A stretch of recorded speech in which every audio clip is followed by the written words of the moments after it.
L'été touche à sa fin. Les touristes profitent des derniers beaux jours pour flâner dans la capitale avant de glisser dans leurs valises les souvenirs qu'ils souhaitent rapporter de France. And we've been looking around to kind of see what would be most specific for Paris. I bought a couple of t-shirts for my little girls. I also have some big postcards of Paris that we're going to turn into placemats. I bought a mug that says Paris. I already sent a postcard. Of course, the shot glasses. And I don't know, I've been looking to perfumes. I've got a small suitcase, but if I could, I'd bring a lot more home. Emblème parisien, les reproductions de la Tour Eiffel sont incontournables. I've got a flashing Eiffel Tower. Eiffel Tower, like sticker. For myself, I would buy more genuine things, but because I'm buying for my relatives, I'm just finding souvenirs that are exciting and flashy and, are very reminiscent of France. Mais tous ces objets sont-ils vraiment fabriqués en France? Some things that it doesn't say made in China on it. Everybody wants to find that. Unfortunately, we haven't. I mean, the little souvenirs, it still says made in China. So, but what can you do?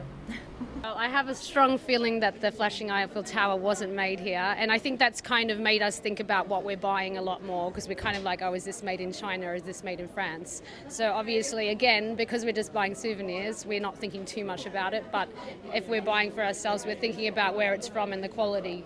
Et si l'on veut s'offrir d'authentiques produits du terroir, c'est également possible.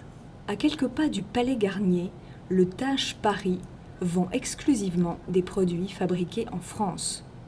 Depuis janvier 2013, ce concept store novateur propose tout aussi bien de traditionnels savons de Marseille que d'élégants cosmétiques, une épicerie gourmande ou encore de précieux couteaux à fromage. Il y en a pour tous les goûts, en provenance de différentes régions de France. Les Japonais adorent les violettes cristallisées. Donc, elles viennent de Toulouse. Elles sont créées par le jardin d'Hélène. Et c'est vrai que c'est une spécialité de la ville rose. Et en fait, la tradition là-bas est d'en mettre une dans une coupe de champagne. Et quand on leur explique ça, ils sont de suite conquis par le produit. L'anecdote fait mouche, mais la saveur historique est encore plus efficace. Il est fait à partir de fruits qui viennent du château de Versailles. Et c'est le seul et unique thé produit dans le monde qui vient de ces fruits du château de Versailles. Et c'est pourquoi il est appelé thé de Marie-Antoinette. Les amateurs de Tour Eiffel trouveront également leur bonheur au Tage Paris. Mais celles-ci sont évidemment made in France. C'est un modèle très original qui a beaucoup de succès. Donc c'est une tour Eiffel à construire manuellement. Il n'y a pas besoin de colle, ni de ciseaux, ni de quoi que ce soit. Et du coup, une fois qu'elle est montée, ça donne cela. Donc on a plusieurs modèles, mais c'est toujours des modèles très parisiens. Donc par exemple le plan de métro, là c'est des vieilles images de journaux. Et c'est vrai que les étrangers adorent ce modèle. Climat ou sens pratique oblige, le produit le plus populaire de la boutique reste le parapluie orné d'une tour Eiffel.